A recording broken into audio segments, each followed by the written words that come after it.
जब चावल के 3 दानों में से एक दाने पे शक होता है तो दूसरे पे भी कहीं ना कहीं एक विश्वास की भावना हो जाती है कि शायद वो 2 दाने भी गड़बड़ होंगे। देखिए मुकुल जी, हमारे देश में अब तक हम राइट्स की बातें बहुत करते आए। हमने अब तक जो बातें की, हमने कहा हमारे ये अधिकार हैं, लेकिन अब वो समय आ गया है कि हमें अपनी ड्यूटीज़ की भी बात करनी होगी। मैं भी रिस्पॉन्सिबल हूँ अगर मेरे घर के बाहर गंदगी है, मैं भी रिस्पॉन्सिबल हूँ अगर बाहर कोई समस्या है।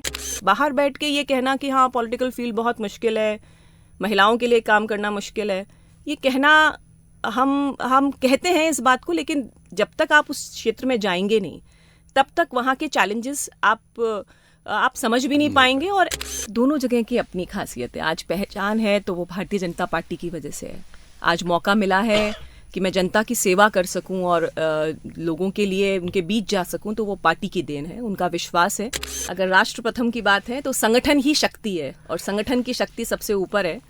जब राजनीति शोर बन जाए, जब सत्ता संवाद पर हावी हो जाए और जब आम आदमी की बात फाइलों और मंचों के बीच कहीं खो जाए, तब जरूरत होती है ऐसे नेतृत्व की जो बोलता ही नहीं सुनता भी हो, जो सत्ता में नहीं सेवा में विश्वास रखता हो और जो राजनीति को करियर नहीं कर्तव्य माने। आज बॉक्स एफएम के सुपर एक्सक्लूसिव पॉडकास्ट में हमारे साथ मौजूद हैं एक ऐसी ही सशक्त, संवेदनशील और जमीनी नेता राखी राठौर। राजस्थान भाजपा की प्रदेश प्रवक्ता, जयपुर नगर निगम ग्रेटर की निर्वाचित पार्षद और बाग बगीचे एवं पर्यावरण समिति की पूर्व अध्यक्ष। लेकिन इन सभी पदों से कहीं ऊपर वो एक ऐसी जनप्रतिनिधि हैं जो जनता के बीच रहती हैं, जनता की भाषा बोलती हैं और जनता के मुद्दों पर अडिग रहती हैं। मोहल्लों की समस्याएं हों, शहर के पर्यावरण और विकास से जुड़े सवाल हों, या फिर मीडिया के जरिए सरकार और संगठन का पक्ष मजबूती से रखना हो, राखी राठौर हर भूमिका में स्पष्ट, सटीक और प्रभावी दिखाई देती हैं। उनकी सबसे बड़ी ताकत है उनका संतुलन। जहां संवेदना चाहिए वहां करुणा और जहां निर्णय चाहिए वहां दृढ़ता। आज की राजनीति में जहां शब्दों की भीड़ है, वहां राखी राठौर की आवाज इसलिए अलग सुनाई देती है क्योंकि उसमें विश्वास भी है और जमीन की सच्चाई भी। तो आइए बॉक्स एफएम के इस विशेष मंच पर हम सब स्वागत करें जनता की आवाज, नई पीढ़ी की प्रेरणा और राजनीति व समाज सेवा के सशक्त संगम राखी राठौर का। वाह क्या बात है, मजा आ गया। गजब गजब की मिठास है आपके कार्यों में। एक तरफ एक बहुत ही सख्त नारी है जो एकदम नेता की तरह ओजस्वी भाषण दे रही है, दूसरी तरफ एक सौम्यता है, ममत्व से भरा हुआ। ये इतना कॉन्ट्रास्ट कैसे? देखिए, एज अ फीमेल मैं समझती हूँ मुकुल जी कि एक फीमेल जो है इन सब क्वालिटीज़ के साथ पैदा होती है। जब घर में हमारी जिस रोल को हमें प्ले करना है वो हम घर में प्ले करते हैं। अपने प्रोफेशनल ग्राउंड्स पे जो हमें काम करना है उसके लिए जिस तरह का आपका बिहेवियर होना चाहिए वो सब मुझे लगता है किसी भी महिला के अंदर इनबिल्ट होता है। इसीलिए हमें मल्टीटास्कर भी कहा जाता है। तो हर भूमिका को ढंग से निभा सकें, ये क्वालिटी हमने ली है, बचपन से ली है। और मैं बहुत अच्छा लगता है कि घर पर और बाहर सभी ग्राउंड्स पे आप अच्छा सा काम करो। बहुत सारी तालियां अभिनंदन के तौर पे, स्वागत के तौर पे। शुरुआत करते हैं। अब बचपन की जब बात चली तो बचपन का वो परिवेश, पढ़ने लिखने का, कॉलेज जाने का, तब पॉलिटिक्स कहीं आसपास थी? तब पॉलिटिक्स बिल्कुल नहीं थी। मैं साइंस मेरा बैकग्राउंड रहा, मैथ्स मैंने पढ़ा और जिस परिवार से, एक राजपूत कम्युनिटी से मैं आती हूँ, तो वहाँ पर थोड़ा सा एक पर्दे का काम था कि भाई आप बाहर जाना, इतना फ्रीडम उस तरह से महिलाओं के लिए नहीं थी उस समय। तो अपने पढ़ाई पर ध्यान देना और लगातार रेगुलरली स्कूल कॉलेज जो है वो ज्वाइन करके और पढ़ाई पर बेसिकली ध्यान रहा। पॉलिटिकल चीज़ों में थोड़ा बहुत मैं ध्यान रखती थी, लेकिन जैसे जैसे जैसे आगे बढ़े हमारा झुकाव जो हुआ, अटल बिहारी वाजपेयी जी को सुनने लगे, लाल कृष्ण आडवाणी जी को सुनने लगे, तो एक बार झुकाव उस तरफ आया कि जैसे राष्ट्र के लिए जो बातें, उनके भाषण जिस तरह से रोंगटे खड़ा किया करते थे। तो शुरुआत में तो मुझे बिल्कुल इंटरेस्ट नहीं था, लेकिन ग्रेजुअली जैसे जैसे कॉन्टैक्ट में आए, लगा कि ये भी एक ऐसी फील्ड है जहाँ पर आप बहुत सारा काम कर सकते हो। अच्छे लोगों के आने की वहाँ पर बहुत सारी स्पेस खाली है और अगर अच्छा काम किया जाए तो एक्नॉलेजमेंट मिलता भी है। मैंने प्रयास किया मेरी तरफ से भी कि सब अच्छा ही रहे और लोगों की जो एक्सपेक्टेशन है उसको हम फुलफिल करके काम कर सकें, और रिजल्ट आपके सामने है। मैथमेटिक्स की आप बहुत ज़बरदस्त अध्यापिका रही, और मैथमेटिक्स से पॉलिटिक्स, कैलकुलेशंस का गेम। जी, मैथ्स में हमेशा से इंटरेस्ट था और मेरे फादर हमेशा ये चाहते थे कि टीचिंग प्रोफेशन मेरी बिटिया के लिए हो, क्योंकि मैं पढ़ाई में ठीक थी और उनको लगा कि इसको अगर कहीं पर भी प्रोफेशनली साउंड करना है कि कहीं पे कैपेबिलिटीज़ में अरे करनी है तो उसके लिए teaching was the best profession. कि उनको लगा कि यार टीचिंग होगी, कहीं भी शादी होगी तो वहाँ पे टीचिंग का एक स्कोप हमेशा रहता ही है, इसलिए पापा हमेशा चाहते थे। और जब मैं छोटी थी तब भी मैं अपने छोटे भाई को लगातार पढ़ाती थी, तो उनको लगता था कि इसमें टीचिंग वाला जो एक शिक्षक के गुण होने चाहिए वो हैं।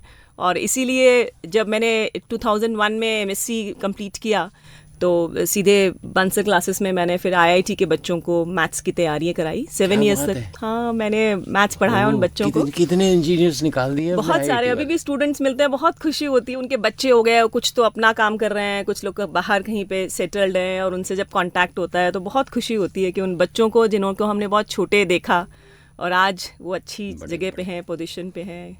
क्या बात है। राजनीति का पाठ पढ़ाना अब कैसा लगता है? अच्छा लगता है, नो डाउट। देखिए क्या है कि मुझे लगता है डेडिकेशन से कोई भी काम किया जाए।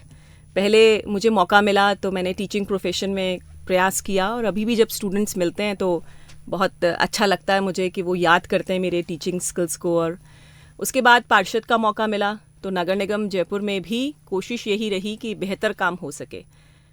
बहुत सारे लोग पॉलिटिकल फील्ड में आते हैं, लेकिन एक इस उद्देश्य के साथ कि जनता का काम होना चाहिए, सिस्टमैटिक तरीके से अगर आप काम करें तो लोग भी सपोर्ट करते हैं, और वो सपोर्ट मुझे भरपूर मिला। पार्टी ने विश्वास किया और बाद में पार्टी ने मुझे एज अ प्रवक्ता भी इंट्रोड्यूस किया। तो उस केस में मैंने बहुत सारी जानकारी हासिल की, पार्टी का बैकग्राउंड, कैसे सब कुछ शुरू हुआ, स्वतंत्रता मिली हमें उससे पहले का, उसके बाद का एरा। तो ये सब पढ़ने का मौका मिला, बहुत अच्छा एक स्कोप और एक अलग ही एक्सपोजर मिला। तो जैसे जैसे चीज़ें आती गई, जैसे जैसे चैलेंजेस आते गए, और मुझे ऐसा मैं मानती हूँ कि लाइफ में नई नई चीज़ें आनी चाहिए। अगर एक ही चीज़ पे चलेंगे तो शायद हमारा प्रोग्रेस रुक जाएगी। और मैं खुशनसीब हूँ कि ये मौके मुझे मिले। कई बार मौके नहीं मिलते हैं, इस बार मुझे मौके मिले और मैंने प्रयास पूरा किया कि सबके सपोर्ट के साथ, फैमिली भी है उसमें शामिल, लोग भी हैं उसमें शामिल, पार्टी नो डाउट उन्होंने विश्वास किया मुझ पे, तो धीरे धीरे प्रयास करते गए और होता गया। दोस्तों, बॉक्स एफएम में श्रीमती राखी राठौड़ हमारे साथ हैं और 3 बार पार्षद रहीं और भारतीय जनता पार्टी की प्रवक्ता है। प्रवक्ता का काम बहुत ही दुष्कर होता है, क्योंकि सच और झूठ दोनों को सच में बदलना होता है। बॉक्स एफएम मैं हूँ मुकुल और मेरे साथ हैं विवेक, और हम बातचीत का सिलसिला शुरू करते हैं। अब एक महिला होने के नाते, एक तो राजपूत परिवार, वैसे ही बहुत सौम्यता और बहुत सारी परंपराओं का निर्वाह करना पड़ता है। पॉलिटिक्स एकदम डिफरेंट थिंग है। स्त्रियों के लिए लोग कहते हैं कि बहुत अच्छा फील्ड नहीं है। जब आपने प्रवेश किया तब ये धारणा थी, आज नहीं है जी।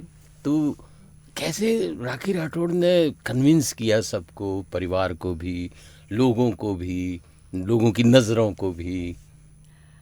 सबसे बड़ा अगर सपोर्ट मैं मानती हूँ तो मेरी फैमिली का सपोर्ट बहुत ज़्यादा रहा। मेरे हस्बैंड चाहते थे कि मैं इस फील्ड में आऊँ, और उन्होंने मेरी इस क्वालिटी को पहचाना कि ये कर सकती है।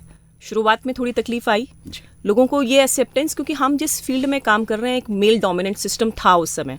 2009 में मैंने पहला इलेक्शन लड़ा 100%, और उस समय मेल डोमिनेंट सिस्टम था। आज भी जब नगर निगम में मैं देखती हूँ तो बहुत सारी महिलाएं ऐसी हैं जिनके काम को उनके हस्बैंड देखते हैं, और मैं कई बार रिक्वेस्ट भी करती हूँ उनसे कि आप मत कीजिए, आप बैक सपोर्ट रहिए। बैक सपोर्ट चाहिए नो डाउट, लेकिन मेन काम महिला को ही करने दीजिए, तभी ऐसा जो हमें जो एक्सपोजर मिला है उसका सही फ़ायदा हमें हो पाएगा। और मैं खुशनसीब हूँ कि मेरे परिवार ने मुझे वो एक्सपोजर दिया। और जैसे मैंने कहा कि शुरुआत में पॉलिटिकल फील्ड में मेरा कोई इंटरेस्ट नहीं था। एक साइंस बैकग्राउंड का जो स्टूडेंट पढ़ता है वैसे ही पढ़ाई की, लेकिन धीरे धीरे जब कॉलेज में और पोस्ट ग्रेजुएशन किया तब मुझे लगा कि नहीं, कुछ चीज़ें अगर हम बदलाव में हम एक पार्ट बन सकते हैं तो हमें भी होना चाहिए। बाहर बैठ के ये कहना कि हाँ पॉलिटिकल फील्ड बहुत मुश्किल है, महिलाओं के लिए काम करना मुश्किल है, ये कहना हम कहते हैं इस बात को, लेकिन जब तक आप उस क्षेत्र में जाएंगे नहीं तब तक वहाँ के चैलेंजेस आप आप समझ भी नहीं पाएंगे, और ऐसा असंभव कोई चीज़ नहीं है। लोगों का सपोर्ट मिलता है, आप अच्छे से अपनी जो क्वालिटीज़ हैं उनको बेहतर तरीके से करके आप करो तो नो डाउट लोग सपोर्ट करते हैं। सो जब छोटे लेवल पे हम शुरुआत करते हैं, विवेक प्रश्न पूछेंगे उससे पहले मैं आखिरी मेरा सवाल पूछ लेता हूँ इस दौर का। एक पढ़ा लिखा आदमी राजनीति में जाना ही नहीं चाहता था, फिर एक इतनी अच्छी अध्यापिका जिसका अपना करियर इतना बढ़िया चल रहा है स्मूथ, फिर अचानक वो पार्षद का चुनाव लड़ती है। नगर निगम के बहुत छोटे मुद्दे होते हैं, नाली की सफाई नहीं हुई, मेरे घर में अतिक्रमण हो रहा है या वो हो रहा है, तो इन छोटे छोटे मुद्दों से जूझने में कहीं कभी लगा कि क्या what I am doing? Mukul ji, मुझे ऐसा लगता है कि जब आप छोटे मोटे काम भी करते हो लेकिन जनता की जो एक्सपेक्टेशन पूरी होने के बाद जो खुशी होती है, एक वो इतना सेल्फ सेटिस्फैक्ट्री होता है आपके लिए कि देखिए हम इतने एफर्ट्स कर रहे हैं और लोग हमसे खुश हैं। छोटी छोटी बातें हैं, चाहे वो सिवरेज सफाई की हो, बहुत छोटे पे आंका जाता है। और मैं तो हमेशा कहती हूँ कि जो व्यक्ति आपके आसपास आपकी छोटी मोटी डेली रूटीन की प्रॉब्लम्स को सॉल्व कर सके, उससे बेहतर कोई नहीं। जिससे इजीली अप्रोच हो सके, उससे बेहतर कोई नहीं। आप इजीली कनेक्टेड हो। एक सिवरेज की प्रॉब्लम आप सोचिए, कोई प्रॉब्लम सॉल्व नहीं कर सकता एक्सेप्ट नगर निगम के लोग। जब वो सॉल्व होती है, चाहे उनके वहाँ लाइट लग जाए, वहाँ का गार्डन डेवलप हो जाए, उनकी रोड हम बना देते हैं, सफाइयाँ करा देते हैं, किसी के यहाँ पे कोई अच्छा कार्यक्रम हुआ है, शुभ कार्यक्रम है तो वहाँ रंगोली सफाई करा देते हैं। ये छोटे छोटे काम हैं, लेकिन जनता का सपोर्ट और जनता का जो खुशी होती है, मुझे लगता है वो एक ड्राइविंग फोर्स है जो आपको आगे काम करने के लिए प्रेरित करता है। और मैंने जहाँ पे काम किया वो तो नाम ही स्थानीय निकाय है। स्थानीय उनके साथ रह करके, उनके बीच में रह करके उनकी प्रॉब्लम्स को सॉल्व करना, और मान सम्मान भी बहुत मिला जब आप अच्छा काम करते हो। और देखिए पढ़े लिखे, मैं कहती हूँ पढ़ाई लिखाई, माना कि मैंने साइंस बैकग्राउंड रहा, उसके बाद 2017 में मैंने LLB स्टार्ट की थी, लेकिन उसके साथ भी पढ़ाई लिखाई का एक बहुत बड़ा इफेक्ट आपके डे टू डे लाइफ के कामों में भी आता है। जब नगर निगम में कोई फाइल आती है, उसको समझना, कैसे उसका प्रोसीजर होता है, क्या उसको किस तरह से मैं कन्विंस कर सकती हूँ कि ये मेरी रिक्वायरमेंट है और ये अर्जेंट रिक्वायरमेंट है, इसके लिए बजट एलोकेशन चाहिए, तो ये सब चीज़ें आपके बैकग्राउंड, आपके एक्सपीरियंस को दिखाता है। और एक महिला जनप्रतिनिधि जब भी खुद जाकर के स्वयं बात करेगी तो अधिकारी पे भी दबाव होता है कि अगर जनरली क्या होता है कि महिला के साथ में पति होंगे या उनके ससुर जी होंगे, देवर होंगे, वो बात करेंगे। महिला जो भी मेरे सुनने वाले हैं उन सब से, और जो चाहते हैं कि राजनीति में आप अपना मुकाम बनाएं महिलाएं, तो ये ठान लें कि जब भी कभी जाएं, चाहे पूछें घर पे किसी से भी, चाहे राय गाइडेंस किसी से भी ले, लेकिन वहां जाके आप ही हो जिसको बोलना है, आप ही हो जिसको कि जनता की आवाज़ उठानी है, तो आपको रिजल्ट भी मिलेगा उसी हिसाब से। अच्छा, दैट्स ग्रेट। विवेक, राखी जी, जिस तरीके से हम देखते हैं आपका अभी तक का पॉलिटिकल कैरियर हम देखते हैं, तो दोनों तरह की बातें दिखती हैं। चुनावी राजनीति भी है, 3 बार पार्षद आप चुनी गई हैं, लगातार चुनाव आपने लड़े हैं, और चुनाव भी उस दौर में भी लड़े हैं जब वार्ड बड़े हुआ करते थे, फिर जब छोटे हो गए तब भी लड़े हैं, और साथ में संगठन में भी जिम्मेदारी रही है। भारतीय जनता पार्टी में बहुत सारे नेता ऐसे हैं जो केवल चुनावी राजनीति में रहते हैं या फिर केवल संगठन का ही काम करते हैं। आपको दोनों तरह का अनुभव है, कहाँ ज़्यादा सुकून मिलता है? दोनों जगह की अपनी खासियत है। आज पहचान है तो वो भारतीय जनता पार्टी की वजह से है। आज मौका मिला है कि मैं जनता की सेवा कर सकूं और लोगों के लिए उनके बीच जा सकूं, तो वो पार्टी की देन है। उनका विश्वास है कि उन्होंने मुझे इस लायक समझा कि अदरवाइज़ क्या होता है, छोटा चुनाव होता है, लोगों की एक्सपेक्टेशन बहुत सारी होती है, एंटी इनकम्बेंसी होती है, तो जनरली आप देखेंगे कि पार्षद के चुनाव में, दूसरे तीसरे चुनाव में जनरली आपको वो सफलता नहीं मिलती जैसा आप चाहते हैं। लेकिन पहले पार्टी ने विश्वास किया, जनता ने मुझे सहयोग किया, कुछ काम, मैं ऐसा बिल्कुल नहीं क्लेम करती हूँ कि मैंने 100% काम करा दिए, लेकिन मेरी कनेक्टिविटी, लोगों से कम्युनिकेशन लगातार रहा, इसलिए उनको विश्वास था कि हाँ ये चाहती तो है काम करना, लेकिन बहुत सारे रीजंस होते हैं जिनकी वजह से काम नहीं हो पाए। लोगों का ये विश्वास रहा, इस वजह से और संगठन की जो विचारधारा थी, जो भारतीय जनता पार्टी में जब मैंने 2009 में स्टार्ट किया, तब अटल जी अडवाणी जी का युग था, उसके बाद मोदी जी का युग आया, और जिस तरह से हम लोग राष्ट्र प्रथम की भावना थी, वो भावना आपके लिए बहुत अच्छा ड्राइविंग फोर्स की तरह एक्ट करती है। और जैसे पार्टी ने मुझे सपोर्ट किया, उन्होंने मुझे बैकअप दिया, तभी जनता के बीच में हम चुनाव लड़ने वाला काम कर पाए। तो संगठन सर्वोपरि वाले लोग हैं हम लोग, और उसी में ताकत है, वही आपके लिए एक बैक सपोर्ट है जो कि आपको अच्छे काम ग्राउंड लेवल पे करने के लिए प्रेरित करता है। मैं एक लाइन में जानना चाहूँगा केवल, जैसे आपने कहा राष्ट्र प्रथम, चुनाव प्रथम या संगठन प्रथम? संगठन प्रथम। अगर राष्ट्र प्रथम की बात है तो संगठन ही शक्ति है और संगठन की शक्ति सबसे ऊपर है। तो और अगर वो साथ हैं तो सब कुछ है, और हम काम जो करना चाहते हैं, जो हमने सोच रखा है, वो ग्राउंड पे इम्प्लीमेंट तभी होगा जब संगठन सपोर्ट करेगा। एक चीज़ और देखते हैं, जब अभी भारतीय जनता पार्टी की जो नई प्रदेश कार्यकारिणी आई है उसमें आपके पास में प्रवक्ता की जिम्मेदारी है, और बाकी जो प्रवक्ता हैं उनका भी जब हम एक बार विश्लेषण करते हैं तो देखते हैं कोई पूर्व विधायक हैं, कोई वर्तमान विधायक हैं, कोई पूर्व लोकसभा प्रत्याशी हैं, संभवतः जहाँ तक मुझे जानकारी है शायद पार्षद आप अकेली हैं। तो क्या लगता है कि जिम्मेदारी जो है, चुनाव की जिम्मेदारी अब एक वार्ड से ऊपर आगे बढ़नी चाहिए? देखिए, पार्टी जो काम देगी उसको ईमानदारी से, मैंने पहले एज अ पार्षद मैं नगर निगम में 2009 से लगातार रही, एज अ पार्षद भी जनता का सपोर्ट और मैंने अपने हिसाब से पूरा प्रयास किया कि मैं अच्छा काम कर सकूं। प्रवक्ता के रूप में 2020 में एज अ पैनलिस्ट पहले मैंने स्टार्ट किया था जी। उसके बाद एज अ प्रवक्ता मुझे जब मौका मिला तो, और उसके पहले हम लोगों ने जो संकल्प पत्र समिति बनी थी 2023 के लिए, जिसमें हमने टारगेट सेट किए थे कि हम हमारी सरकार में क्या क्या काम करवाएंगे, उसमें भी मैं सह संयोजक थी। तो जिस तरह की रिस्पॉन्सिबिलिटी पार्टी ने मुझे दी और वो मैंने पूरा करने का प्रयास किया, पहले पार्षद अब प्रवक्ता। आगे भविष्य में भी जो जो कहा जाएगा, जो जो पार्टी मेरे लायक समझेगी, क्योंकि बहुत सारे, देखिए ये बहुत एकदम डिप्लोमेटिक सवाल हो गया है ना, मुकुल जी थोड़ा अलग तरीके से बात करेंगे, मेरी थोड़ी अलग स्टाइल है। मैं भाजपा के कई प्रदेश अध्यक्षों से मैं मिला हूँ, बहुत से प्रदेश अध्यक्षों के मैंने इंटरव्यू भी किए हैं। ऑन स्क्रीन ऑफ स्क्रीन दोनों जगह वे लोग बोलते हैं राजनीति में यदि आप हैं तो महत्वाकांक्षा होनी ही चाहिए, नहीं तो आप आगे नहीं बढ़ेंगे। आप मोदी जी से भी देख सकते हैं, जब तक संगठन का काम करते रहे, राष्ट्रीय महासचिव रहे, गुजरात में मुख्यमंत्री हुए और फिर जिस तरीके से, तो महत्वाकांक्षा होना ये कोई गलत नहीं है राजनीति में। तो क्या समझा जाए, जो श्रोता सुन रहे हैं और खासतौर पर आपके वार्ड के जो श्रोता यदि अभी सुन रहे हैं, तो क्या वे ये सोच सकते हैं कि अब थोड़ा सा वार्ड से बढ़ के कुछ दायरा बढ़ना चाहिए? उसके लिए कुछ माइंड मेकअप है क्या? देखिए विवेकानंद जी, मैं इस बात से बिल्कुल सहमत हूँ कि अगर आप महत्वाकांक्षा नहीं होगी तो आप आगे नहीं बढ़ सकते। जब तक मुझे ये उम्मीद नहीं होगी कि मैं कुछ ऐसा काम, जो काम मैं कर रही हूँ उससे आगे मुझे कुछ प्रोग्रेस मिलेगी, जब तक ये नहीं होगा, ये ड्राइविंग फोर्स नहीं होगी, आप पॉलिटिकल फील्ड में तो बिल्कुल काम नहीं कर सकते। क्योंकि यहाँ तो आप देखते हैं कि मृत्यु दर बहुत ज़्यादा है, कितने सारे लोग प्रयास करते हैं और 99.999% जो है उनको सफलता नहीं मिल पाती है।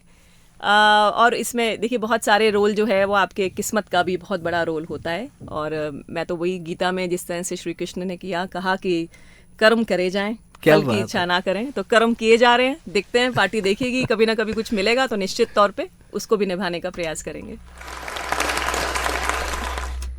ये सिर्फ एक समर्थन है, किसी अच्छी बात को एप्रिसिएशन करने का तरीका है बॉक्स एफएम का अपना। विश्लेषण करते हैं। देखिए राजनीति बहुत ही अलग तरह की 64 है, जहाँ पे शतरंज की चालें पीछे खींचने के लिए ज़्यादा चलती हैं। आपके साथी हैं, आपके सहयोगी हैं, वो बराबर आपको असफल साबित करने की कोशिश करेंगे।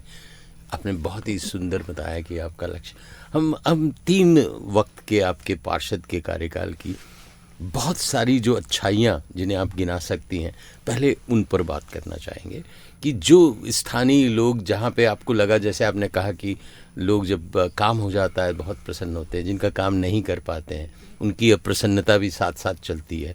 तो टोटल विश्लेषण करें, उसके बाद आगे की बात पे आएंगे। जी मुकुल जी, मैं सबसे पहले जिन कामों में, जैसे मुझे लगभग 15 साल हो गए इस फील्ड में, सबसे मुख्य काम जो मुझे लगता है, मैं झारखंड महादेव की बहुत बड़ी भक्त हूँ और वहीं मेरा घर भी है जी। जब मैं पहले जाती थी, और विवेकानंद जी तो वैशाली नगर में ही रहते हैं, तो झारखंड मंदिर की जब एंट्री हम लोग करते थे तो बाहर की तरफ बहुत बड़ा खड्डा हुआ करता था।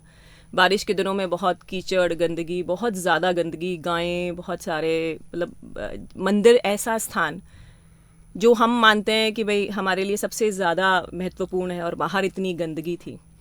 2011-12 का एक समय था जब मैंने वहाँ पर बहुत सारे छोटे छोटे स्टॉल्स लगे थे। प्रेमपुरा पीछे गांव है, उन्होंने अपने अपने छोटी छोटी दुकानें लगा रखी थी, और जिन कंडीशंस के अंदर वो लोग वहाँ पर काम करते थे वो बहुत ही ख़राब कंडीशन थी। उनको हमने कई बार समझाने की कोशिश की, लेकिन कई बार क्या होता है, आप अपनी बात को सामने वाले पे एक्सप्रेस ही नहीं कर पाते कि मेरा तो मोटिव पॉजिटिव है, मैं चाहती हूँ कि आपको अच्छी जगह मिले।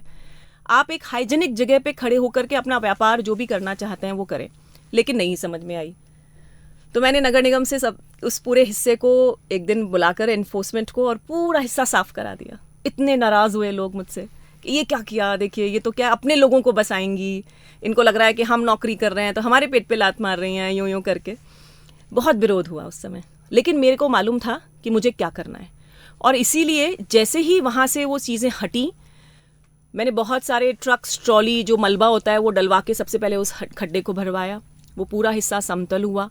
फिर हम लोगों ने ऐसे ही सबके प्रयास से मिलकर के वहाँ पे कुछ दुकानें बनाई। पहले फोटोग्राफी कराई थी। 13 लोग ऐसे थे जो कि वहाँ पर व्यापार कर रहे थे। जिस सीक्वेंस में वो व्यापार कर रहे थे उसी सीक्वेंस में 13 शॉप्स बनाई। अगर अभी आप देखें झारखंड मंदिर के सामने तो अनऑफिशियल है वैसे वो, और वहाँ पर हमने एक दीवार पीछे की तरफ बना करके आगे की तरफ रेलिंग लगा दी और उसके पार्टीशन कर दिए। जिन 13 लोगों का बसावट पहले थी उन्हीं 13 लोगों को वापस वहाँ बिठाया और उनको सम्मान तरीके से वहाँ पर वो व्यापार कर सके, आराम से अब वहाँ खड़े हो सके। ऊपर शेड उन लोगों ने लगवाई, बाहर का हिस्सा है उस पर पूरे पर रोड बनवाई। और आज जब भी मैं वैसे रोज मंदिर जाती हूँ और जब भी मंदिर जाती हूँ मुझे मतलब इस बात के लिए गौरवान्वित महसूस होता है। वैसे बाबा झारखंड का किया हुआ काम है, लेकिन उन्हें मुझे निमित्त रखा है इस काम के लिए। और वो जगह जो सफाई हुई है सर, तो मुझे लगता है कि ऐसा ही सोसाइटी के लिए कंट्रीब्यूशन का भाव होना चाहिए। कई बार विरोध आएगा और वो उस समय बहुत, एक महीना मेरे फादर इन लॉ ने भी कहा क्या करा ये, क्योंकि हम लोग वहीं रहते हैं, उनको लगा यार गाँव वाले हैं, तुमने क्यों फालतू में ये।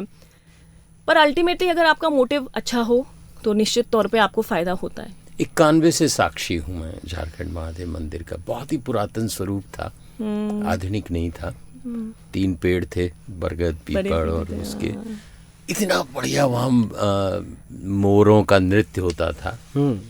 अब थोड़ी सी आधुनिकता आ गई। गायें बहुत सारी ऐसी होती थी जिनको लोग चारा देते थे। अब वहाँ व्यावसायिकता इस तरह से आ गई है कि वहाँ पे छोटी छोटी गाड़ियाँ खड़ी हैं कि आपको अगर देना है तो सिस्टम तो आ गया। लेकिन एक पुरातन स्वरूप जो था मंदिर का, मुझे कहीं लगता है कि वो भाव। आपकी बात ठीक है, लेकिन क्या हुआ उस समय तक, तब जब 81, 80, 90 की बात करते हैं तो उस समय लोग बहुत कम थे। आजकल इतनी बड़ी संख्या में शिवरात्रि पे, सावन पे इतनी भीड़ होती किलोमीटर लाइन कि पूरी क्वींस रोड जो है उसको वहाँ पे वो जो जाम हो जाता है, वहाँ पे ट्रैफिक अलाउ नहीं करते हैं। गायों का एक्चुअली अगर वहाँ पे अगर अलाउ करते तो इतना तो वो गंदगी होती, लोगों को भी नुकसान हो रहा था और गायों को भी गाड़ियों की वजह से नुकसान हो रहा था। इसीलिए हम लोगों ने वहाँ के लोगों से बात करके गौशाला की गाड़ियाँ वहाँ खड़ी करवा दी हैं, जिससे सही जगह पर वो चारा पहुँच सके। आज धर्म पुण्य करना है तो मंदिर से बेहतर कोई जगह नहीं हो सकती। हमने एक बार ये भी प्रयास किया था कि दीवार के पीछे आर्मी एरिया की तरफ गायें, हमने एक छोटा सा एक स्वरूप बनाया था, बाड़ा बनाया था, लेकिन वो भी सक्सेसफुल नहीं हो पाया। आर्मी को भी वहाँ से ऑब्जेक्शन था क्योंकि उनका एक सेफ्टी सिक्योरिटी का कुछ इशू, क्योंकि लोग वहाँ आ रहे थे बार बार, तो इस वजह से उसको भी बंद करना पड़ा।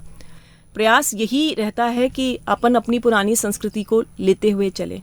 लेकिन जिस तरह से वहाँ पर संख्या बढ़ रही थी लोगों की, और रास्ते में चारा खाने से गाय को देख के भी मुझे अच्छा नहीं लगता था। जिनको हम अब माता का स्वरूप मानते हैं, उनको सड़क पर गंदगी में खड़े होना और वो वहीं पे खड़े होकर के चारा खा रही हैं, वो भी एक अच्छा दृश्य नहीं था। इसीलिए उन गायों को एक गौशाला में शिफ्ट किया गया और जो चारा है वो गाड़ियों के माध्यम से उन पर पहुंचाया। शरद पूछ रहे हैं कि क्वींस रोड एकदम मार्केट रोड हो गई है, और अगर शाम को 7 बजे आप वहाँ से निकलें तो जो सफ़र 5 मिनट का होता है वो कम से कम 20-25 मिनट। वैशाली नगर का कंसेप्ट बहुत चेंज नहीं हो गया?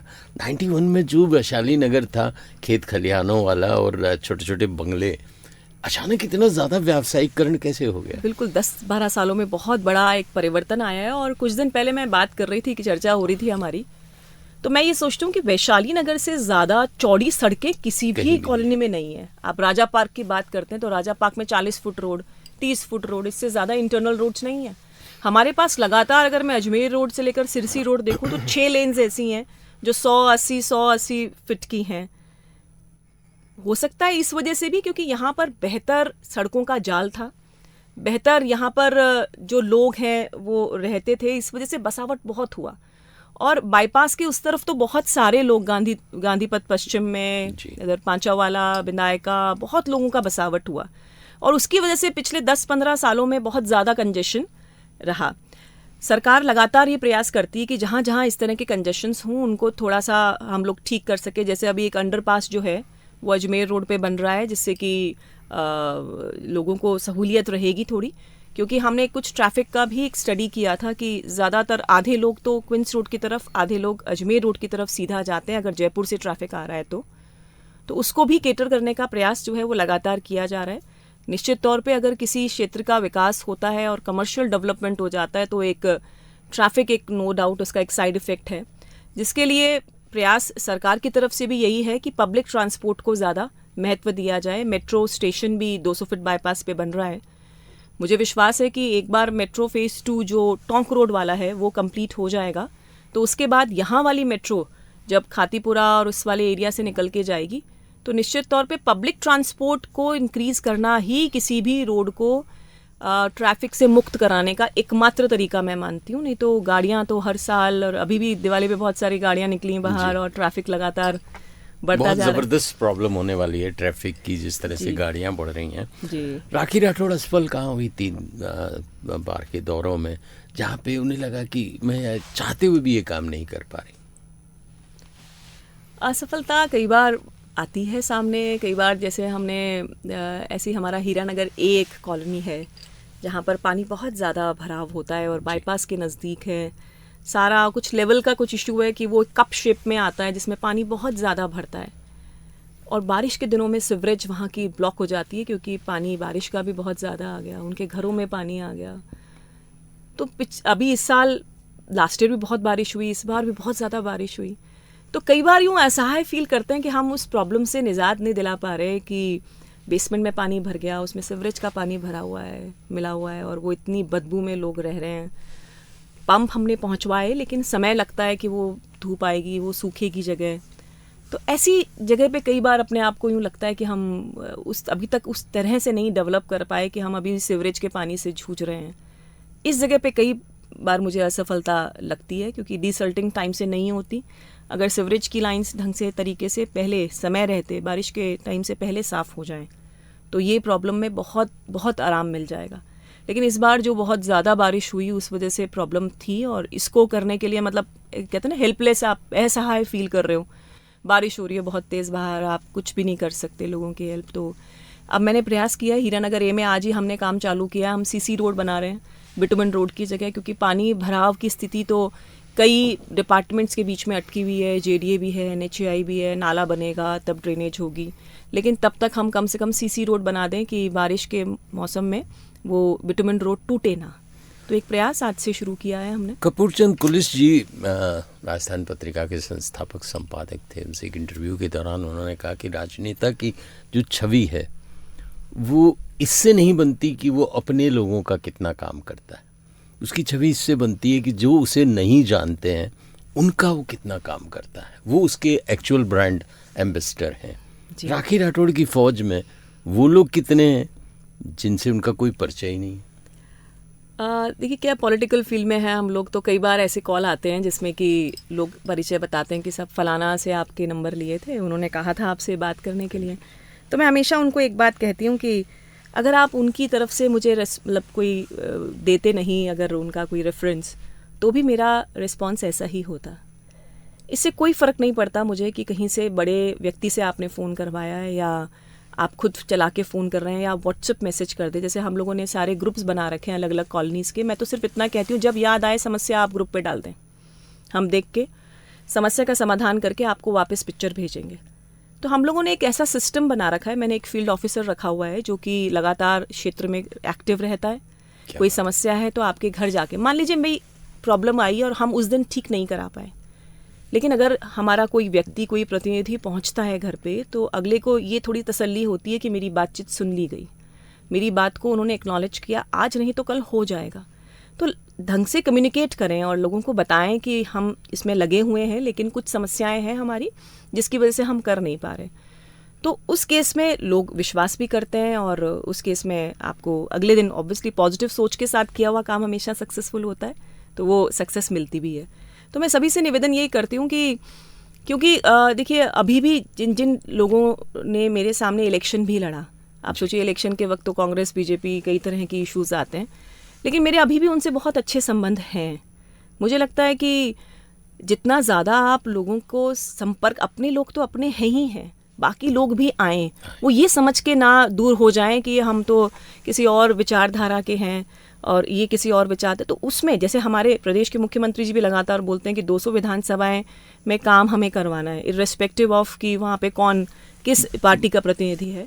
तो हर कॉलोनी का लोग हमारे हैं, हमको उनके लिए काम करना है, चाहे उनका कोई रेफरेंस हो चाहे नहीं हो, काम हमें लगातार करते रहना। That's great. बात अभी कही राखी जी ने कि जो कार्यकर्ता आपके हैं उनके काम तो स्वाभाविक रूप से हो ही जाते हैं, लेकिन जो अपरिचित हैं या जो आपके चुनाव के समय आपके विरोध में खड़े रहते हैं, यदि उनका आप काम करवाते हैं तो मुझे लगता है राजस्थान में ऐसे बहुत से नेता हैं और लगातार विधानसभा चुनाव, लोकसभा चुनाव लगातार जीतते रहे हैं।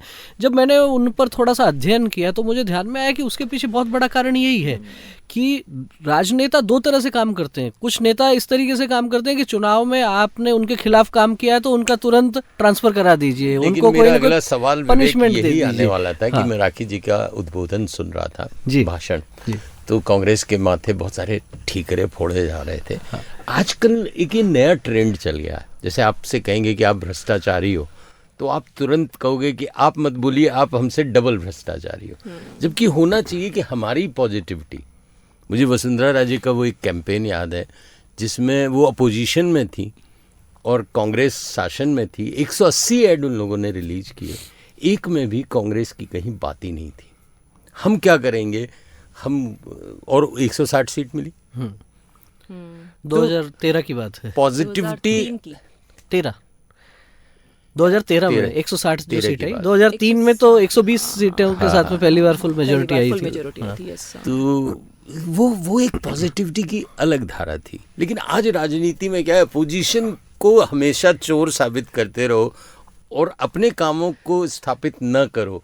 ये एक तरह की स्वीकारोक्ति भी तो है, हाँ मैं बुरा हूँ लेकिन आपसे कम हूँ, आपसे कम बुरा हूँ या आप ज्यादा बड़े चोर हैं। जी। तो ये आप तो प्रवक्ता हो, आपको तो डिफेंड भी करना होता है बहुत सारी चीज, तो आपको ट्रेनिंग यही दी जाती है कि भाई आप जैसे ही आप पर आरोप आए अपोजिशन को धो दो। देखिए, निश्चित तौर पे 100% कुछ नहीं है, ये बात तो मैं समझती हूँ इस चीज़ को, लेकिन अगर आप कई सालों से देखें, पिछले जैसे 2014 से मोदी जी आए उसके बाद में, देखिए हमको भी संगठन के अंदर मोटे तौर पे यही कहा जाता है कि अपने जो कराए हुए काम है, जैसे आपने क्लिपिंग में टॉयलेट की बात हो रही थी, बहुत अच्छी। 2014 में जैसे ही मोदी जी ने पदभार ग्रहण किया, उन्होंने सबसे पहले लाल किले की प्राचीर से टॉयलेट्स की बात की, जिसकी बात करना मतलब सभ्य समाज में ठीक नहीं है, और प्राइम मिनिस्टर क्यों बात कर रहे हैं इसके बारे में। लेकिन उन्होंने जिस तरह से लोगों की जो ज़रूरत की चीज़ें, अपन छोटी छोटी बातों की बात कर रहे थे कि बहुत ही छोटी ज़रूरतों को पूरा करने का काम अगर देश के प्रधानमंत्री जी आकर लाल किले की प्राचीर से कहते हैं, तो हमें तो सिखाया यही जाता है कि हमने चाहे उज्ज्वला गैस योजना हो, चाहे पीएम आवास हो, पानी पहुंचाना, आज 75 साल के बाद में भी अगर हम पानी पहुंचाने जैसी छोटी चीज़ों पर, मतलब देखा जाए तो घर घर पानी है ना, वो भी हमारे जैसे देश में जिसके पास रिसोर्सेज की कोई कमी नहीं है, वहां पर इन चीज़ों को अगर एड्रेस किया जाता है तो निश्चित तौर पे जनता का विश्वास हम पे आएगा।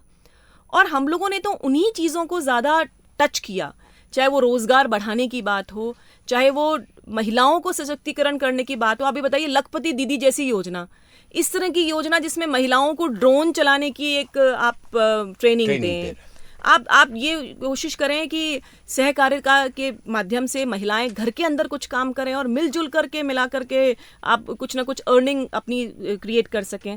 तो जिस तरह के काम मोदी जी ने किए वो एक बहुत ही बड़ा एक लैंडमार्क था। लेकिन होता क्या है, देखिए सर, हमको एक सबकॉन्शियस माइंड में ये भी ध्यान रखना चाहिए, और मैं हमेशा कहती हूँ कि जिस सिस्टम ने अपना इतिहास भुला दिया, इतिहास में हुई गलतियाँ भुला दी, जिस भी सिस्टम ने, वो अगली गलती के मुहाने पे खड़ा होता है। इसलिए अपनी गलतियां तो याद रखनी ही है। क्या गड़बड़ियां हुई कि सिंगापुर हमसे हमारे समय पर ही आज़ाद होकर के हमसे बेहतर तरीके से इंफ्रास्ट्रक्चर डेवलप हो गया, कुछ ना कुछ तो गलती रही होगी। तो उन गलतियों को बताने का पर्पस यही रहता है कि आगे हमसे वो गलतियां रिपीट ना हो, और हम मनोबल उनका एकदम धड़ाम से गिरा देने का, भाई तुमने 70 साल इतना खराब काम किया है, मत बोलो, हमें करने दो। एनीवे, इस पे डिस्कशन करेंगे, बहुत अच्छा टॉपिक हो सकता है। नकुल है हमारे साथ। तो ये जो जैसे 70 साल कांग्रेस ने सरकार को डुबोया, मान लिया, गरीबी बनाए रखी, सब चीज़ें बनाए रखी, अब ये इतने खूबसूरत 14 साल हैं जहाँ पे आपने काम ही काम किया है, बहुत सारी चीज़ें अच्छी हुई हैं।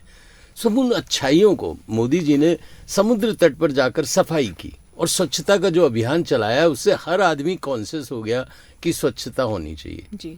ये इतने अच्छे मुद्दे हैं कि हम तमाम आरोपों को भूल कर अगर सिर्फ इन्हीं पे स्टिक रहें तो पब्लिक को बहुत सुकून मिलता है। लेकिन अब ये समय का फेर है या पता नहीं कि जब कोई एक आदमी कहता है कि आप चोर हो तो तुरंत निकलता है तू बड़ा चोर है। नहीं, मुझे लगता है कि देखिए अभी पार्लियामेंट के अंदर वोट चोरी वाला बात चल रही थी, उन्होंने बार बार SIR की बात पर डिस्कशंस के लिए इंसिस्ट किया। तो जब SIR की बात के लिए विपक्ष की पार्टी अगर कहेगी तो वोट चोरी की जो 3 घटनाएं हमारे देश में हुई उनकी तो बात करी ही जाएगी ना। आपातकाल की भी बात होगी। वो भाई ऑब्वियसली SIR अभी हो रहा है तो पहली बार तो हो नहीं रहा, उससे पहले नेहरू जी के, इंदिरा गांधी जी के, उसके बाद में भी हर बार हुआ। तो चर्चा अगर विपक्ष चलाएगा तो उसका जवाब उसको पुरजोर तरीके से मिलेगा। उसमें भैरव सिंह शेखावत जी ने एक बार कहा था कि भाई हम तो पेड ही, अब जब हम विपक्ष में होते हैं तो we are paid to criticize. हम विपक्ष का काम ही क्या है, क्रिटिसाइज करना। अब वो एक अलग मुद्दा है कि कोई आदमी एक झुंझुना ले ले, वोट चोरी वोट चोरी वोट चोरी, इसके अलावा कुछ बात ही नहीं करे। वो उसकी अपनी एक साइकोलॉजी है, उसका अपना एक एजेंडा है। चोर को चोर चोर चोर कहते रहो नैरेटिव बनाने का होता है। लेकिन हम, क्योंकि आप प्रवक्ता हैं इसलिए मैं आपसे जानना चाह रहा हूँ कि इतने अच्छे काम करने के बाद अब आज आपने जैसे ही अपने पार्षद के रूप में कामों को बयां किया, आपकी छवि एक अलग हो जाती।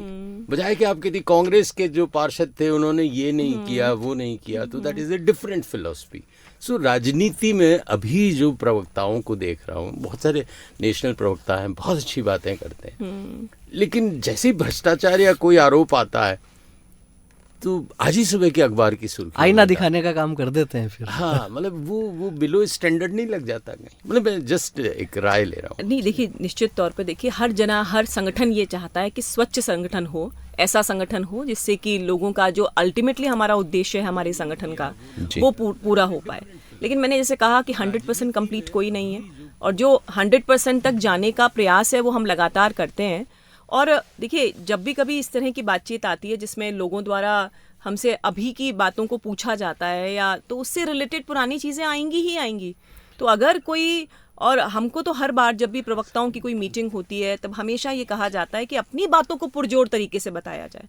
हमने बहुत अच्छे काम किए, लेकिन एक बात मैं ज़रूर कहूँगी, कई बार क्या है, झूठ को भी बार बार कहा जाता है ना, तो वो सच लगने लगता है। तो उसको काउंटर करने के लिए हमें बताना पड़ता है कि भाई आपका क्या बैकग्राउंड रहा है वो मैं अभी बताना चाहूँगी। हमने बहुत अच्छे काम किया। आप ही बताइए, आज इंफ्रास्ट्रक्चर में अगर देखें तो रोड, आप किसी भी दिशा में निकलिए जयपुर से, आप हर तरफ आपको रोड बहुत ही फर्स्ट क्लास मिलेगी, बहुत ही शानदार जगह पे हर जगह डेवलपमेंट अच्छा हुआ है, जो लोगों को दिखता है, जो लोगों को नजर आता है कि हाँ भाई यहाँ पे एक अभूतपूर्व काम हुआ है। लेकिन अगर कोई इशू क्रिएट करेंगे तो निश्चित तौर पे उनको और बार बार जब किसी बात को कहेंगे तो उस नैरेटिव को काटने के लिए या तो जनता ये कहेगी इनके पास जवाब बनाने की कोशिश वो करेंगे, हम उसे तोड़ने की कोशिश करेंगे। मुकुल जी, ये जो प्रवक्ताओं को और पैनलिस्ट को ट्रेनिंग करने वाली जो बात है कि उन्हें क्या बोलना चाहिए क्या नहीं बोलना चाहिए, सौभाग्य से मैं उस सारी प्रक्रिया का हिस्सा रहा हूँ कई बार कि प्रवक्ताओं को क्या बोलना चाहिए वहाँ जाके। तो वास्तव में ट्रेंड तो इसी तरीके से किया जाता है कि एंकर जो है वो आपका क्या पूछेगा उस पर 20% ही ध्यान देना है, 80% ध्यान तो आपको इस बात पे देना है कि आप वहाँ क्या कहने के लिए गए हैं। इसलिए आप देखते होंगे कई बार चैनल्स पर ये कहा जाता है हाँ ठीक है आपकी बात का जवाब दे रहे हैं, पर पहले मेरी बात तो सुन लीजिए। और वो जो पहले मेरी बात सुन लीजिए उसी में वो सारी बात आ जाती है। खैर, बहरहाल आज हमारे स्टूडियो में है राखी राठौड़, भारतीय जनता पार्टी की प्रदेश प्रवक्ता। और मुकुल जी, मुझे लगता है कि इस समय राजस्थान की राजनीति में सबसे जो ज्वलंत और चर्चित विषय चल रहा है, मुझे लगता है कि भाजपा की प्रवक्ता है तो उस पर भी बात तो बनती है। जिस तरीके से 3 विधायकों का स्टिंग हुआ है और विधायक निधि से पैसे के बदले कमीशन की बात होती है, 2 तरह की बात आ रही है। कुछ लोग कह रहे हैं षड्यंत्र हुआ है, और सामान्य व्यक्ति ये कह रहा है कि यदि स्टिंग हुआ है तो 3 का ही क्यों हुआ है, स्टिंग कम से कम 150 का करके देखिए तो वास्तव में बात सामने आ जाती। क्या लगता है वास्तविक स्थिति क्या है? देखिए, जिस तरह से आज एक अखबार में मैं पढ़ रही थी तो उसमें भी एक बात थी कि जब चावल के 3 दानों में से एक दाने पे शक होता है तो दूसरे पे भी कहीं ना कहीं एक विश्वास की भावना हो जाती है कि शायद वो 2 दाने भी गड़बड़ होंगे। ये एक स्वाभाविक बात है। और जिस तरह का स्टिंग हुआ है, मुझे लगता है कि राजनीति के अंदर जिस तरह की शुचिता होनी चाहिए, जिस तरह की आपका कमिटमेंट होना चाहिए, जनता के प्रति आपकी जवाबदेही होनी चाहिए, वो शपथ लेने के साथ ही उसका इम्प्लीमेंटेशन होना चाहिए। और इसीलिए जिस तरह से भ्रष्टाचार के विरुद्ध हमारे प्रदेश के मुख्यमंत्री लगातार काम कर रहे हैं, हमारे पार्टी संगठन ने भी जो विधायक हैं उनको एक नोटिस भी दिया है, और नोटिस देने के साथ साथ एक जांच कमेटी भी बैठी है जिसमें कि इसकी जांच की जाएगी। जो विधानसभा अध्यक्ष हैं उन्होंने भी इस बात का संज्ञान लिया है, और निश्चित तौर पे जो साक्ष्य पेश किए जाएंगे उस हिसाब से मुझे पूरा विश्वास है कि हमारे मुख्यमंत्री जी इस बार एक नज़ीर पेश करेंगे। भ्रष्टाचार आपकी नज़र में? नहीं, ये बहुत ही गलत है ये जो हुआ। नहीं, ये जो तो एक जनरल करप्शन जिस तरह से प्राइवेट में भी है, मैं गवर्नमेंट की बात नहीं कर रहा, प्राइवेट में भी आज वो अपने जड़ फैला चुका है। सो राखी राठौड़ का इंडिविजुअल ओपिनियन भ्रष्टाचार के बारे में? देखिए, सरकार का पैसा आता है और जिसके लिए, जिस तरह से दीनदयाल उपाध्याय जी अंत्योदय की बात करते हैं कि अंतिम छोर पर खड़े व्यक्ति तक सरकार की योजनाएं पहुंचनी चाहिए, उस सोच को बड़ा धक्का लगता है अगर भ्रष्टाचार लगातार जनहित के कामों में आ जाए। आज पैसा आता है सड़क बनाने के लिए, इंफ्रास्ट्रक्चर बनाने के लिए, लोगों की जो सुविधाएं हैं उनमें इम्प्रूवमेंट करने के लिए, लेकिन अगर वो भ्रष्टाचार की भेंट चढ़ता है तो कहीं ना कहीं धोखा अपने आप से भी कर रहे हैं और जनता से भी कर रहे हैं, उस प्रोफेशन से भी कर रहे हैं जिसमें आप जिस कमिटमेंट के साथ आए थे उस कमिटमेंट के साथ काम नहीं हुआ। तो मैं ऐसा मानती हूँ कि ये बहुत ही गलत चीज़ है। आप अगर आपने ये वादा, ये मन में सोच रखा है कि हमें ये काम नहीं करना है, तो बहुत सारे लोग हैं, बहुत सारे रहे भी हैं ऐसे। लेकिन अफसोस मुझे इस बात का होता है मुकुल जी कि हमारे जब से इंडिपेंडेंस हुई तब से जिस तरह से भ्रष्टाचार जैसा वायरस हम लोगों के अंदर घुस चुका है कि कई बार लोग ये भी कहते हैं कि हिंदुस्तान में जिसे मौका नहीं मिलता वही ईमानदार है, जिसे मौका मिलेगा तो वो भ्रष्टाचारी हो जाएगा। ये जो एक सोच हो गई, इसको बदलने की ज़रूरत है, इसको सच में बदलने की ज़रूरत है। तभी इतना पैसा आता है, उसको सही तरीके से इम्प्लीमेंट ग्राउंड पे लोगों पे लग जाए पैसा, तो हमारा देश भी। और आप बताइए, मैं सभी सिंगापुर का एग्जांपल दे रही थी, वहाँ पे बहुत स्ट्रिक्ट था। जापानीज जो होते हैं वो अपने देश के प्रति बहुत ही ज़्यादा कमिटेड होते हैं, देशभक्त होते हैं, और वही भावना 2014 के बाद देखिए आज ये तो बदलाव लोगों में आया है। लोगों में देश के प्रति जो भावना पहले थी, अपने आप पे गर्व करना, गुलामी की मानसिकता से बाहर निकलना, ये देखना कि हम तो दोयम दर्जे के हैं, ये सोचना कि था।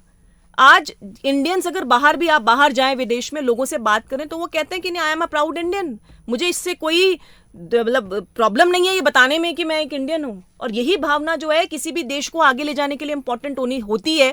जो इंडिपेंडेंस के वक्त हमारी स्वतंत्रता सेनानियों ने जिस सोच के साथ हमें स्वतंत्रता दिलाई थी, वो सोच ग्रेजुअली कहीं ना कहीं चली गई। और मैं इस बात को मानती हूँ कि उस समय के अगर जो हमारे जो लोग थे, जो नीति निर्धारक थे, जिन्होंने हमारे देश को चलाया, तो इस चीज में एक बदलाव की जरूरत होनी चाहिए थी उस समय, लेकिन हो नहीं पाई। राष्ट्र भक्ति तो आ गई, राष्ट्र प्रथम वाली भावना जो है ना वो अभी भी बाकी है, बिल्कुल उसमें अभी काम होना है। तो एनीवे क्वेश्चंस का दौर शुरू करते हैं। हेलो हेलो जी। हेलो जी सर, आप सुन पा रहे हैं मुझे? हाँ, सुन पा रहा हूँ जी, बोले सर। पार्षद हैं आप? जी, पार्षद हैं जी। कुछ कहना चाहेंगे? आप राखी राठौड़ जी से हम बातचीत कर रहे हैं जी। मैंने सुना राखी राठौड़ जी को, और हम हमेशा सुनते हैं राखी राठौड़ जी को। और सही मायने में तो देखें तो आजादी के बाद से जिस महिला सशक्तिकरण के बारे में हमने सिर्फ सुना है जी, उसका अगर एक सशक्त और जीता जागता उदाहरण देखा जाए तो राखी राठौड़ जी का मैं नाम लूं तो कहीं कोई अतिशयोक्ति नहीं होगी, जिन्होंने स्वयं के संघर्ष से, स्वयं की मेहनत से लगातार 3 बार नगर निगम के अंदर हम जैसे अनुजों का मार्गदर्शन किया, नगर निगम का पार्षद रहते हुए, चेयरमैन रहते हुए। और आप अपना परिचय देंगे तो मजा आएगा। शायद विकास जी बारेठ बोल रहे हैं, वार्ड 47 से। मेरा नाम विकास बारेठ है, मैं वार्ड 47 से पार्षद था। अभी कार्यकाल पिछले महीने हमारा खत्म हो गया, और मैं शहरी विकास कर समिति का नगर निगम का चेयरमैन था। अच्छा, चलिए, और फिर एक सवाल राखी जी के बारे में मैं आपसे पूछना चाहूंगा। 2 आपको अच्छाई बतानी है और 2 बुराई बतानी है। ईमानदारी से बतानी है। देखिए, भूल करके हम ब्रॉडकास्ट कर रहे हैं, निंदक निरे राखिए आंगन कुटी छवाए। जी, देखिए, अच्छाई की अगर हम बात करें तो काफी बड़ा सिलसिला हो जाएगा। अच्छाई की बात करें तो एक कुशल नेतृत्वकर्ता जिसे हम कहते हैं।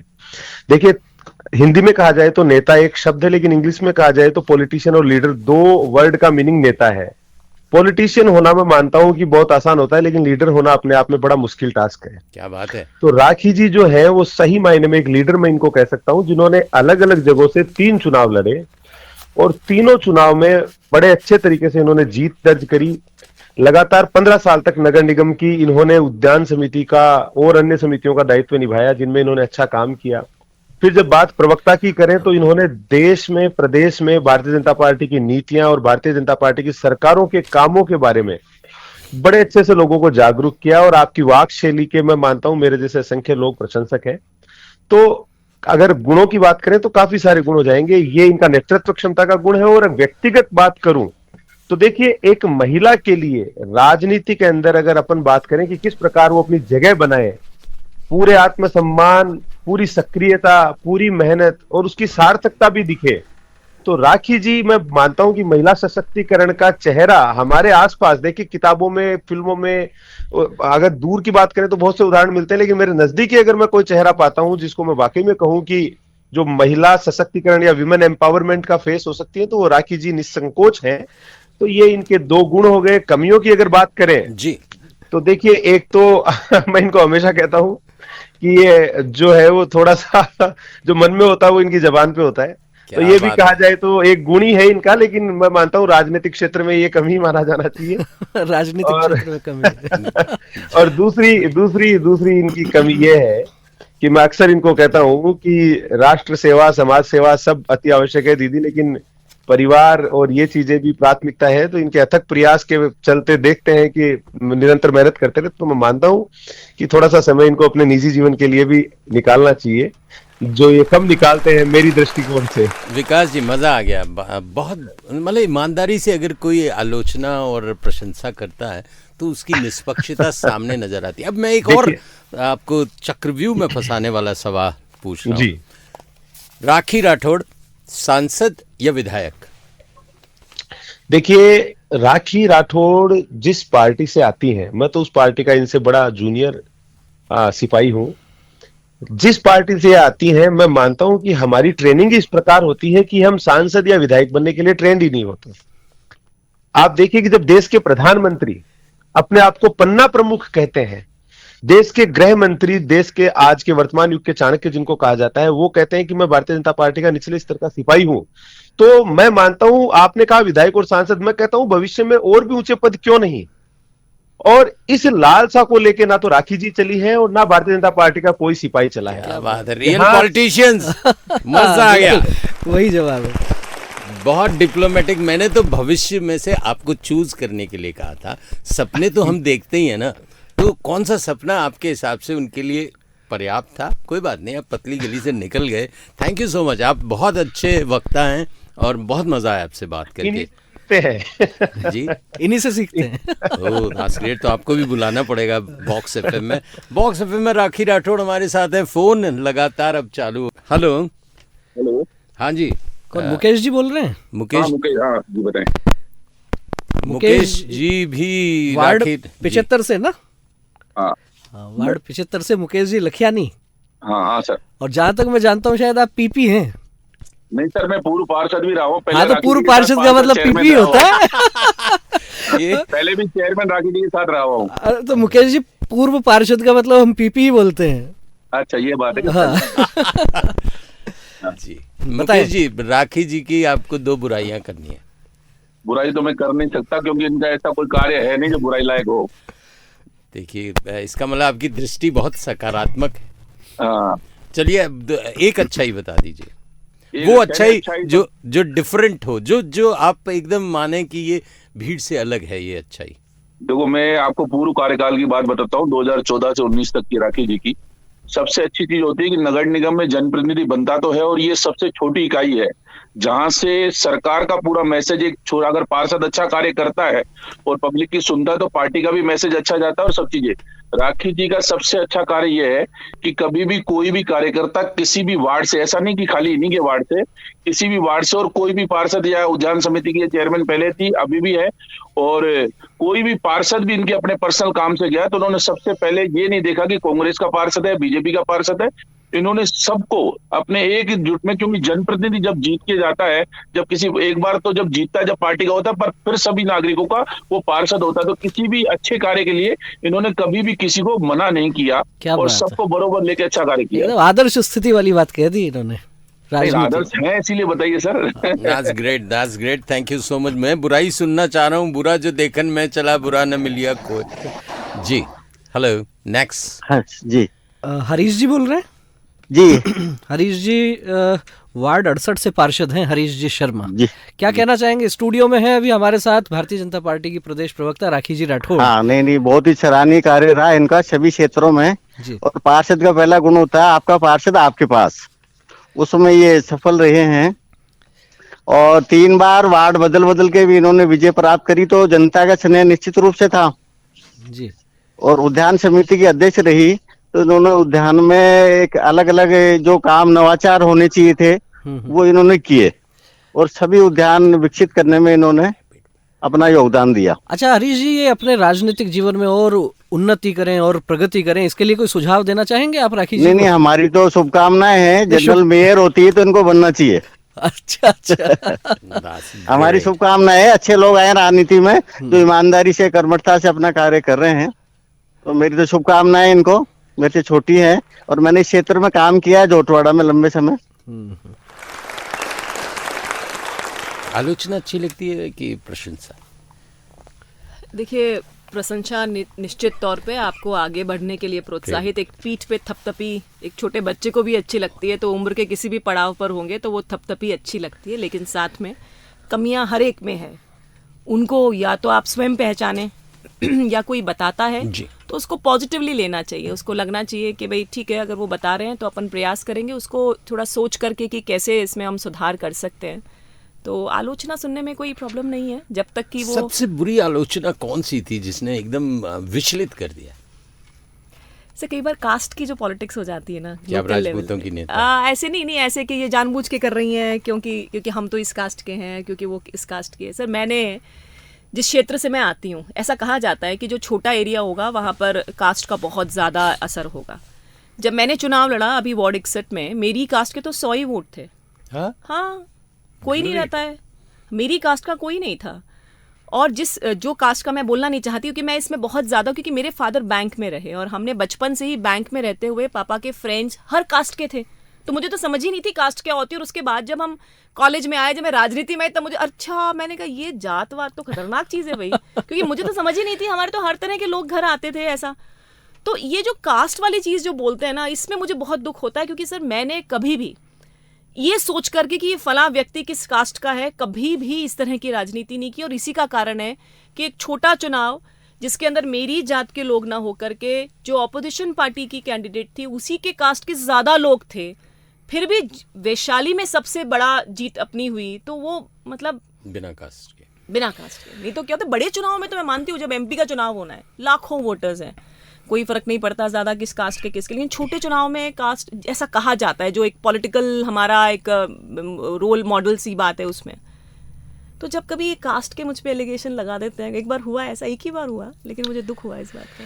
मुकुल जी, जब हमने इस शो के बारे में सोशल मीडिया पर प्रचार प्रसार शुरू किया तो मेरे पास 3-4 मित्रों के फ़ोन आए। नाम बताने के लिए उन्होंने मना किया, लेकिन उनका एक सवाल था राखी जी से, और मुझे लगता है कि इनके क्षेत्र के बहुत से लोग जानना चाहते होंगे। आपने 3 कार्यकाल आपके पूरे हुए, 2 कार्यकाल में आपके यहाँ से विधायक या विधायक प्रत्याशी राजपाल सिंह शेखावत रहे, इस बार राज्यवर्धन सिंह राठौड़ हैं।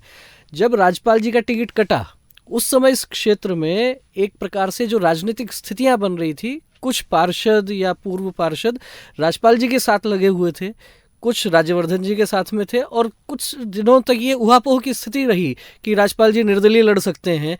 उस समय आपके क्षेत्र के बहुत से मतदाता ये जानना चाहते हैं, राखी राठौड़ पर क्या कोई दबाव था, इधर जाना कि उधर जाना, एक तरफ दो टर्म के विधायक, एक तरफ एक नए प्रत्याशी, क्या स्थिति रही, किस तरह का दबाव रहा और आपका स्टैंड क्या रहा उस समय?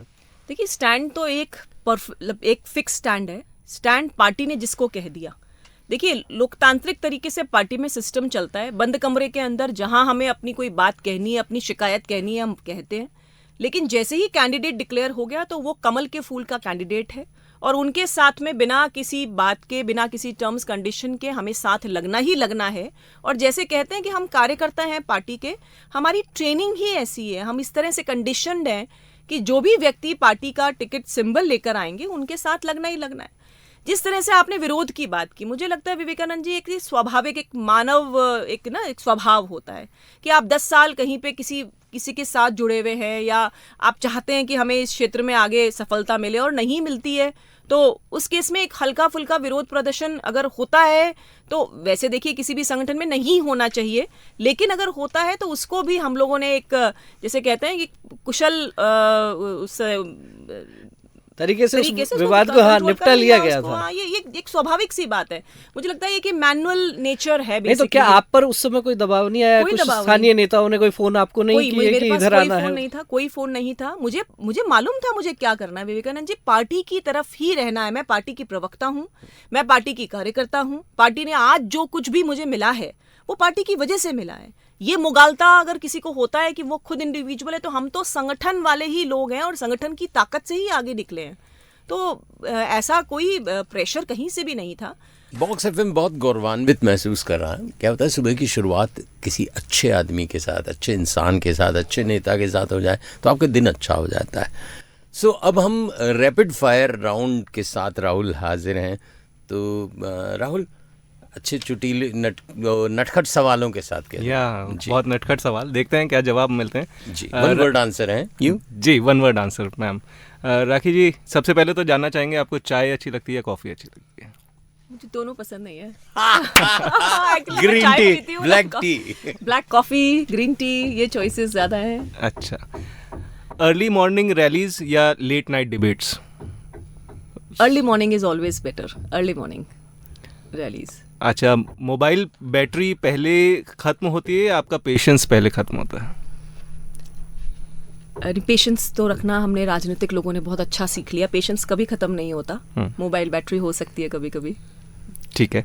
पेपर फाइल्स ज़्यादा पसंद है, पेपर की फाइल्स अच्छी लगती हैं, या व्हाट्सएप के मैसेज फॉरवर्ड कर दें ऐसे मैसेज? आजकल मेटा आने के बाद में और ये जो AI वाला ज़माना है, उसमें व्हाट्सएप और ये मतलब ऑनलाइन करना ज़्यादा ईजी और लिखना आसान हो गया है।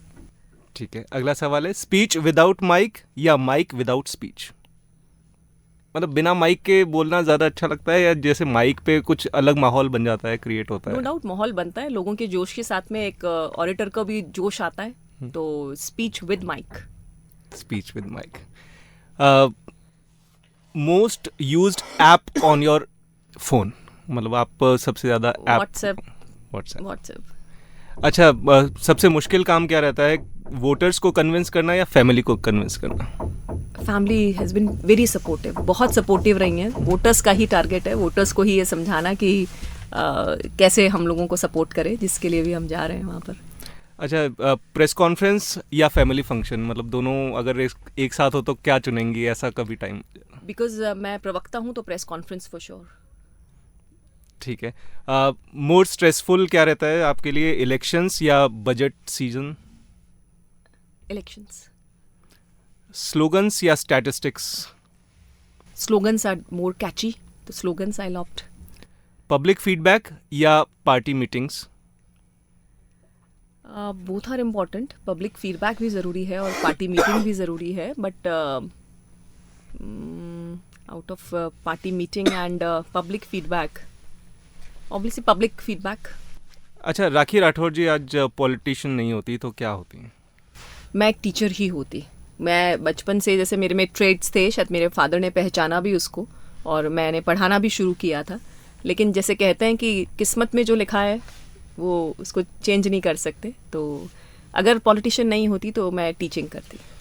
एक सवाल है, मॉर्निंग पर्सन या फिर नाइट स्ट्रैटेजिस्ट? मतलब मॉर्निंग पर्सन फॉर श्योर। अच्छा, एक habit you wish politicians give up, ऐसा कोई हैबिट आपको लगता है कि नेता जो हैं उनको छोड़ देनी चाहिए, ऐसी कोई हैबिट? जैसे मुझे तो टाइम मैनेजमेंट जो है वो बहुत बेहतर तरीके से हर नेता को करना चाहिए, कि जिससे कि फैमिली और इधर दोनों तरफ आप अपने प्रोफेशनल और फैमिली को कर सके। तो टाइम, मुझे लगा झूठ बोलना छोड़ देना चाहिए। वेरी इंटरेस्टिंग, थैंक्स राहुल, बहुत मज़ा आया, आपने बड़े अच्छे सवाल पेचीदा पूछे। अब आखिर में चलते चलते प्रवक्ता क्यों सिलेक्ट किया आपको? क्या क्वालिटीज़ देखी संगठन ने आप में या भाजपा ने? देखिए, अब पब्लिक रिप्रेजेंटेटिव मैं थी, पार्षद थी, और हो सकता है कुछ मंचों पर हमारे जो सीनियर लीडर्स हैं उन्होंने मुझे देखा हो बोलते हुए, लोगों से कनेक्ट करते हुए, और शायद यही कारण रहा कि मुझे पार्टी की तरफ से पहले पैनलिस्ट होने का मौका मिला और उसके बाद प्रवक्ता के रूप में काम मिला। तो जैसे जैसे काम करते गए, कई बार हमारी साधन सभा की बैठक भी होती थी, तो उसमें एज अ चेयरमैन आपको कुछ ना कुछ बोलना है।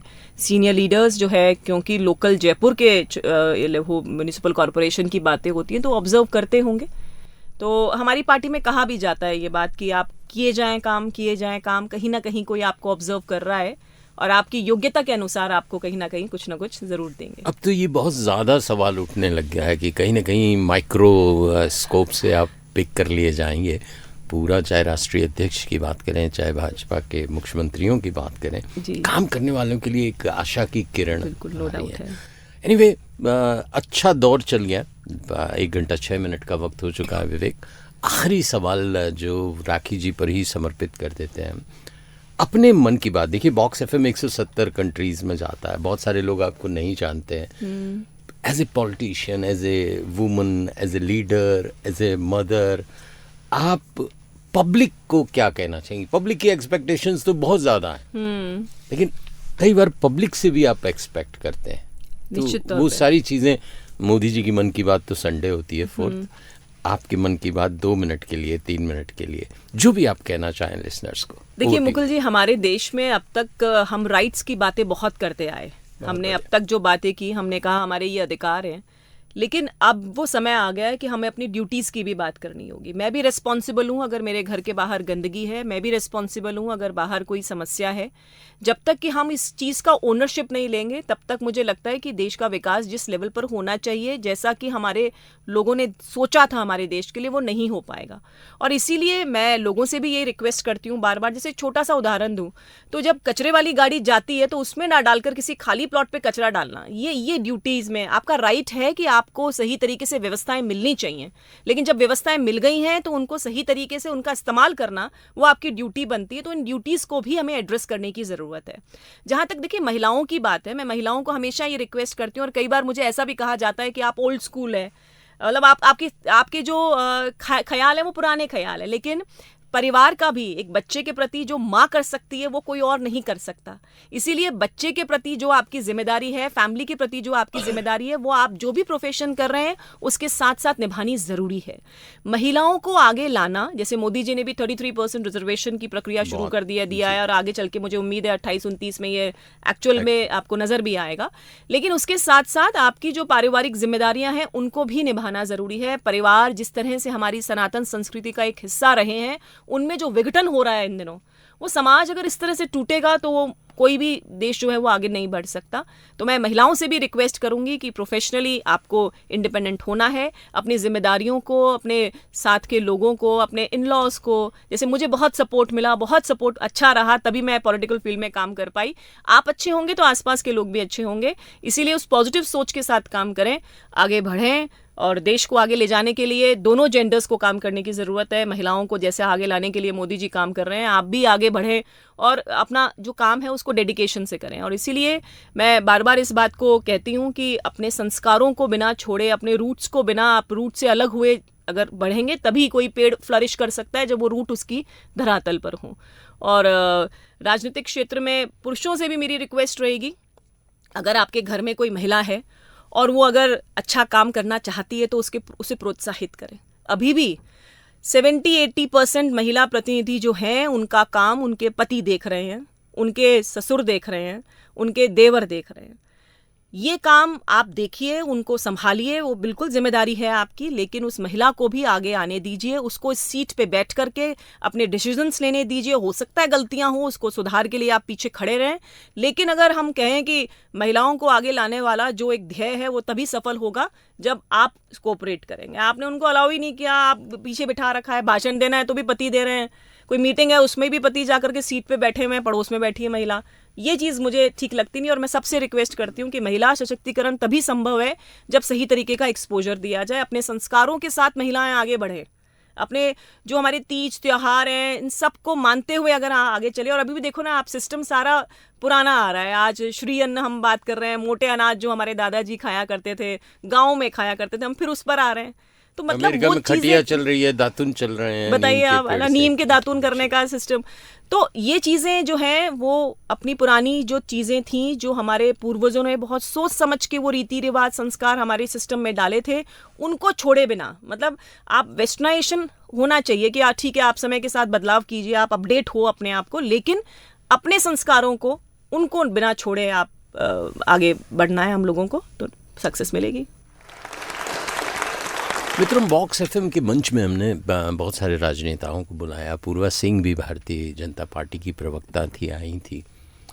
2 महिलाओं ने वाकई मुझे बहुत प्रभावित किया है वसुंधरा राजे के बाद, जहाँ पे पॉलिटिक्स की समझ की बात करें, कर्तव्यों की बात करें, एनालिसिस की बात करें, तो आज बहुत खुशी हो रही है।